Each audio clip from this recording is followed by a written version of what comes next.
I'm Tamara Thomas, editor-in-chief of UrbanHealthToday.com, part of the DocWire family of medical news sites, and I want to thank you for tuning in to Urban Health Weekly.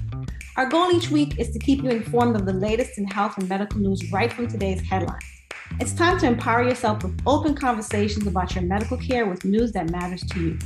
So are you ready? Let's get started. This is Urban Health Today, and I'm speaking with Teresa McArthur, Senior Vice President of Clinical Services at Cecelia Health. She's here to talk about inequity in chronic care leading to higher healthcare costs for people of color and how virtual specialty care can promote health equity. Thank you for speaking with me today, Teresa. Nice to meet you. Pleasure to be here. All right, let's get started. Please talk about your background and your work at Cecelia Health. Wonderful. So as a clinician, I'm a registered dietitian and certified diabetes care and education specialist. I personally have about 28 years of experience supporting individuals across a variety of chronic disease states and just really educating, supporting, caring for, and really just guiding as they learn how to manage their chronic diseases.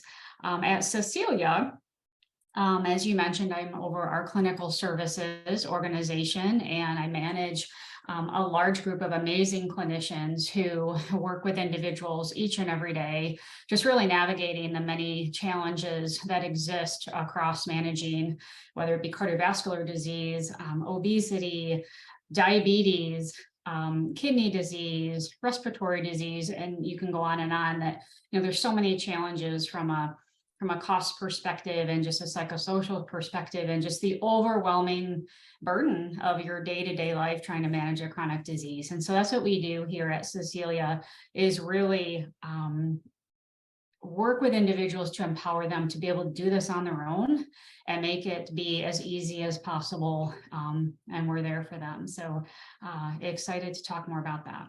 Can you give an overview of the chronic disease disparity landscape? Definitely. So in our experience we've been working with individuals managing chronic disease states for many years here at Cecelia. And I think one of the struggles that we see specifically across some of our underserved populations, we're seeing a lot of challenges around access to care, a lack of support and education, a lack of understanding, health literacy of their chronic disease, and just a lack of overall understanding of what their disease state even is. I don't think that they have those conversations with a provider or a care management entity of any kind. And so when we reach out and connect with individuals, there's never been a conversation, there's never been support, and they don't even understand, what am I supposed to do with this? And it's very overwhelming. And so I think as a result, they don't access or seek help because they don't know where to go. And sometimes it's not even an option or offered to them. And so I think from what we see, specifically with Black Americans in particular, we're seeing that chronic diseases that typically occur more later in life in other populations, we're seeing they're dealing with this at a younger age.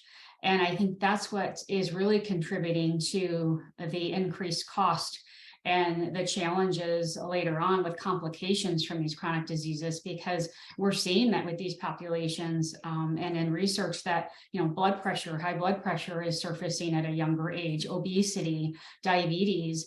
And what happens is as they're lacking the opportunity to understand how to manage these, they're going years with these chronic diseases not managed well, and that's leading to complications, which is leading to a poor quality of life and added cost. So I think that's really what I'm seeing is one of the core challenges. Yeah, there's also a rise in colorectal cancer in the younger populations as well. You mentioned that 4 in 5 Black American women and around 1 in 5 children have the highest rates of overweight and obesity compared to other groups. In your experience, why is this happening? So I think there's multiple factors that contribute to this. I think as one thing I mentioned, just a lack of access to any education, to even understand what does it mean to eat healthy. We're seeing a great deal, especially now, of eating on a budget and trying to understand, I have this much money to buy groceries this week, and I need to make sure it's going to go as far as possible. And healthy food items are just too expensive. So there's a lack of understanding of how do we make that work? What's the best choices we can make? I think a lack of activity or access to places for physical activity is a big challenge. I think, there's a lot of things around preventative health. I'm seeing a decline in the access to education and discussion in the schools and just in the communities around preventative health. And that's really more tied to, healthy eating and physical activity. And how can we, those challenges around safe places that we can be active. I don't think those are what they used to be, and so managing that across women and children in particular. But I think that's the biggest piece is obviously, especially with women, they're primarily doing the food preparation and they're trying to do the best they can, but access to healthy food choices is a challenge. And transportation to get to doctor appointments and well visits. I think that's a big challenge as well, as they're not seeing just that access to primary care, which is where some of these conversations really should be happening. The bulk of those conversations. Mm-hmm. So how much more is healthcare costing chronically ill people of color than other groups? And why is it costing more? And what is costing them more specifically? So I think one of the things I mentioned before was we're seeing complications tied to some of these issues at a younger age surfacing earlier. So medications are being prescribed at a younger age to try to control blood pressure. So medication cost is significant. I think that, because of dealing with some of these chronic diseases at a younger age, we're seeing a greater loss of work from these individuals. So obviously, if they're dealing with high blood pressure or, like you mentioned, cancer or diabetes, there's days where they can't go to work. And so there's a loss of income for them on their end. But I think from a healthcare perspective, by the time that they do go to the doctor when something's wrong, there's already complications, there's already medications that have to be prescribed. Whereas if we could intervene earlier, we might be able to avoid some of the costs tied to that. If we could do more prevention and really start to make those lifestyle changes earlier. Do you think any of this has to do with lack of insurance coverage? I was just reading recently that I can't remember the name of the judge, but that he struck down part of the Affordable Care Act where preventive care is covered by insurance. I imagine this is going to aggravate the situation for a lot of chronically ill people if they can't get, as far as them being further along in their disease state by the time they get to the doctor. Agree, 100%. I think insurance, the planning of itself, and even just the ability to have a insurance plan, like you said, that covers preventative care is lacking. That's definitely a big issue. I think there's a lack of providers in many areas, especially rural areas. So just having the inability to even find a provider to access is a challenge in many areas. The time that providers can even spend with individuals now is so much less. And so a lot of times those conversations are never even being had in the visit. And I think that's a big issue, as well as transportation and more reliance on community-based resources, which may not always, again, be available in a lot of the areas that we find some of our underserved populations reside in. So how would virtual care promote health equity? So I've been so excited to see the increase in virtual care, and it doesn't come without challenges, definitely. But we've done virtual care here at Cecelia for years, and it's more embraced now than ever. And I'm very excited about that. But I think what virtual care enables, it enables you to reach individuals at a time that's convenient for them. And when you think about wanting to involve children, we want them to understand and learn at a young age the importance of being active, how to cook healthy. And what I love about virtual care is we can connect in an evening or a Saturday, and we can get grandma, and we can get mom, and we can get dad, and we can get the children. So I think virtual care enables that caregiver, that whole family unit, to be able to come together. It also allows access in the home, to be able to not have to travel anywhere, but to be able to connect with a clinician. And it can be an audio. It doesn't have to be video. If that's not feasible, it can be audio, but be able to, say, all right, let's go to your kitchen. Let's pull out your favorite food in your pantry, and let's look at that label together, and let's talk about that. So I think the ability to reach someone at a time that's convenient in their own environment where they're comfortable, and be able to focus on what's most important to them. I think too often we go and we have to ask these 20 questions. That's just part of the requirement in this visit. And we don't ever focus on what's important to them. And it also allows us to address, social determinants of health. A lot of times that's not coming up in conversation in a clinic setting, but when you're connecting with someone in their home, those conversations, once you kind of connect and get to know each other, those challenges and those barriers start to become evident. So walk me through the visit, if you don't mind. For example, when I take my my daughter to the doctor, they provide, with each visit, they provide a social determinants of health form, a questionnaire that I fill out before I take her into the doctor. Do you guys do that? Do you have that for the patient to do before you start the visit, or do you do that with them during the visit? Both. So I think it depends on the program. Typically, we like to incorporate those types of questions in the visit. And sometimes it's not appropriate to ask that right off the bat. So those are very personal questions. And when, to ask someone right up front, do you have trouble, accessing and obtaining food to feed your family? Sometimes people are uncomfortable admitting that right off the bat, or do you feel unsafe in your home, or do you have trouble getting transportation? Those questions there's tricky. Oftentimes hesitate. Yeah, they are tricky. And I think a key piece to that is, it's one thing to ask the questions and obtain an answer, and you find there's a challenge there. But if you don't also have a resource or an ability to help them with that barrier, you're doing a disservice to that individual. So I think one of the things that we do, that we feel very strongly about, is when it's part of the conversation and it's a good time for that conversation, we've met, they know who I am, they know I'm here for them personally, and what's important to them, that's on the forefront of our visit. We are going to talk about those issues because they do influence getting to the doctor, eating healthy, the ability to even be active, all of those things, and take care of themselves. So when we do uncover those barriers, what are some resources in your community that we could connect you with? Do you not have a provider? Let's talk through that. Why is that?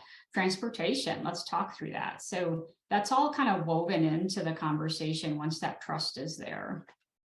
So obviously this is staged out over not just one virtual visit, but several virtual visits then.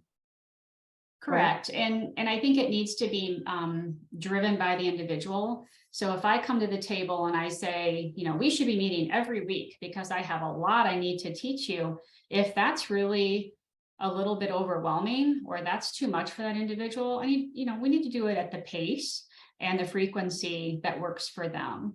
And I think a lot of times what we find is there's a little resistance on the front end, possibly hesitation around judgment.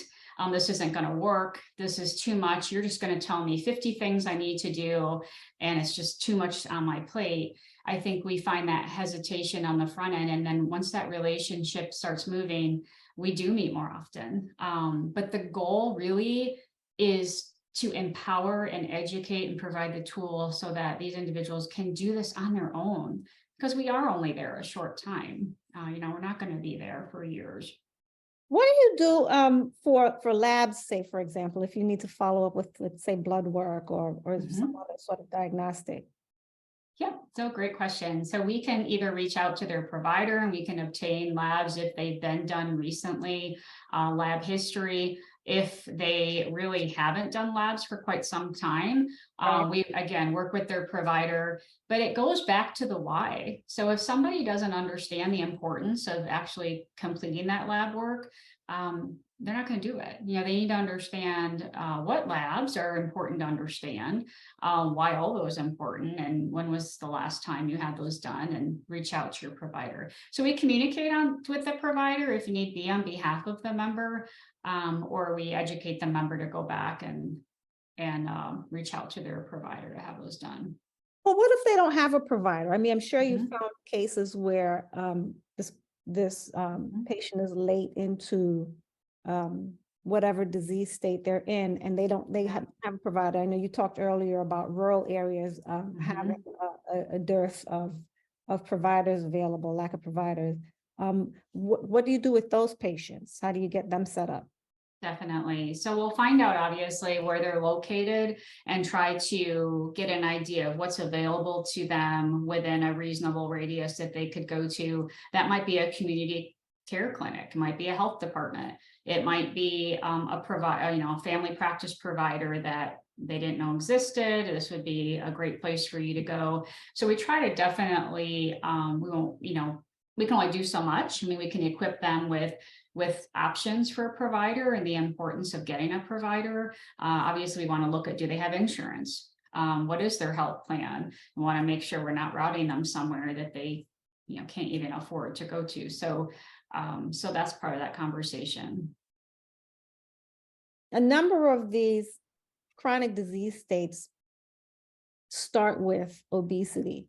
What's your professional opinion of semaglutide, that class of drug, like Ozempic or Wegovy? Definitely. So these medications are amazing. I mean, the clinical outcomes from these medications are, you can't argue, they're very strong. But on the flip side, these are expensive. They're very costly medications, and can everybody afford even the copay? No, they can't. So I think where we need to do a better job is sometimes we're so reliant on these medications that we don't think about, can they take these lifelong? Probably not. I mean, they're so costly. We need to do a better job of first trying to incorporate what can we do from a lifestyle perspective, and educate them. Small changes. Let's just work on some small changes and let's try that first. And then if we get to a point to where we need to consider some of these medications, then we'll cross that bridge when we get to it. But we're not doing enough to really put forth some of that effort to making the changes that we can from a eating and nutrition and activity standpoint first. A lot of times when we reach individuals, they have this prescription, they took it at the doctor, the prescription, like, okay, and they went to the pharmacy and found out the cost. Well, I can't afford this. What do I do now? And so we have to realize that they aren't going to be able to take that medication. So let's spend some time, figure out how we can work together to help you lose weight. And weight loss can be a lifelong struggle, and patients often backslide right after reaching their weight goals. So how does Cecelia Health's virtual care square with that reality? How do you catch those falling patients? Definitely. So first of all, we want to prepare individuals that it's going to happen. So you might find you make changes on the front end and you're seeing weight loss, it's positive, it's going well, but just the way that our bodies work, you will plateau. You are going to hit a point where things are not going to be happening at the rate you're seeing now, and you're going to hit struggles and bumps in the road. How do we work through those? So we really want to prepare them ahead of time for strategies and ways that they can make changes if that happens. Maybe we need to change the calorie level we were eating at. Maybe we need to kind of change up our activity regimen, but not to be discouraged, because even if you hit a bump in the road or a plateau, that doesn't mean that you're failing and that things are not going to continue to be positive. I think too often we're very focused on the number on the scale. We need to be more focused on how are we taking care of our health as a whole? And yes, weight is a piece of that, but let's focus on being healthy and not so much the number on the scale. And that will come, that will come as we focus more on doing what we can in small steps at a time to live a healthier lifestyle.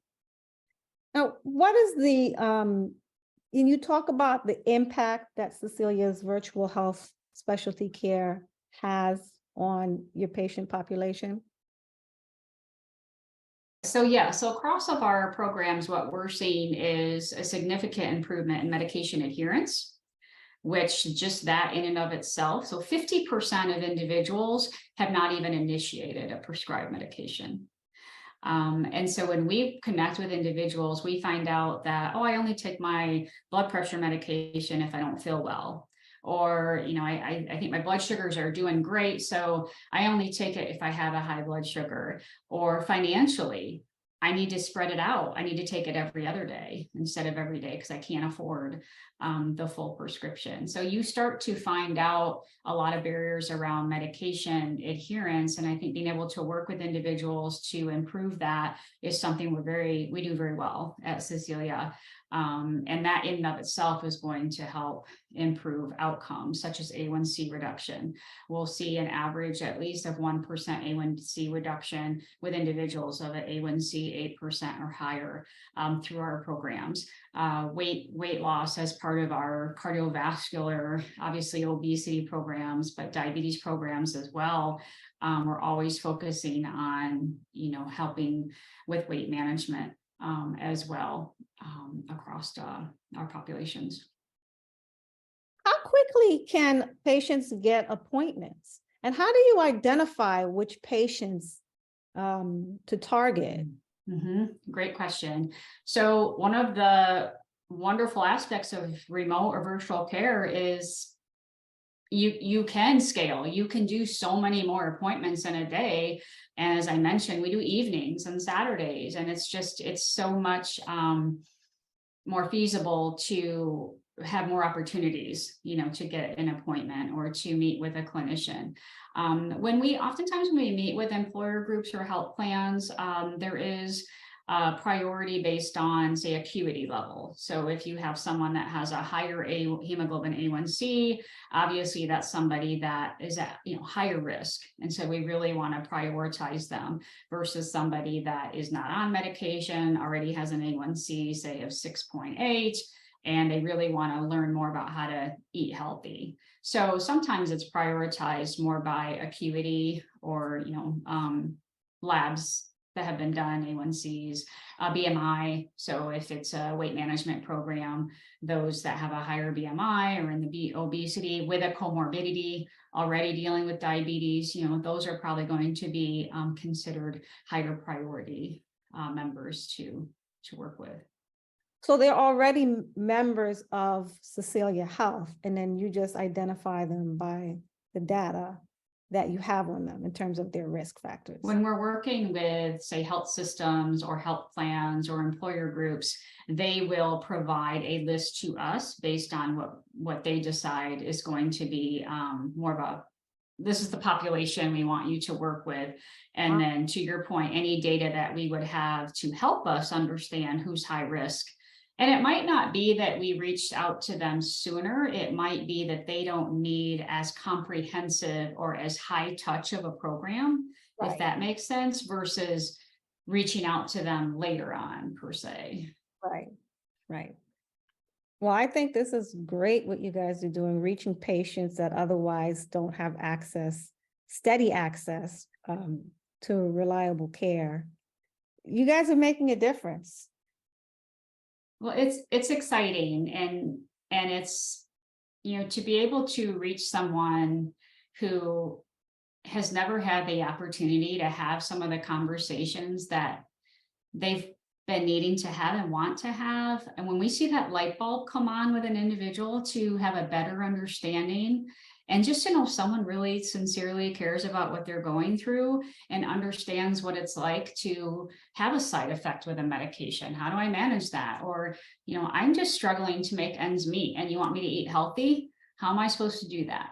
Right. How do I do that for my family? And, there's a lot of, I think I mentioned this earlier, fear of judgment, that I'm doing something wrong because I'm overweight, or my children are overweight, which means I'm not feeding them healthy. And, that needs to be put aside, and everybody has their own journey and their own challenges. And until we are able to give them the time to really invest in someone and find out what those are and meet them where they need to be met, and small steps along the way. I mean, that's what we love to do. And that's what's going to drive the best outcomes. Well, this is brilliant. Teresa McArthur of Cecelia Health, thank you so much for talking to me today. It was great to have you, and this is great information. No, well, thank you. It's been such a pleasure. Appreciate everything you do as well. Thanks for listening to Urban Health Weekly today. I hope you'll join me and my friends next week so you can stay informed and inspired to take control of your health. See you next time.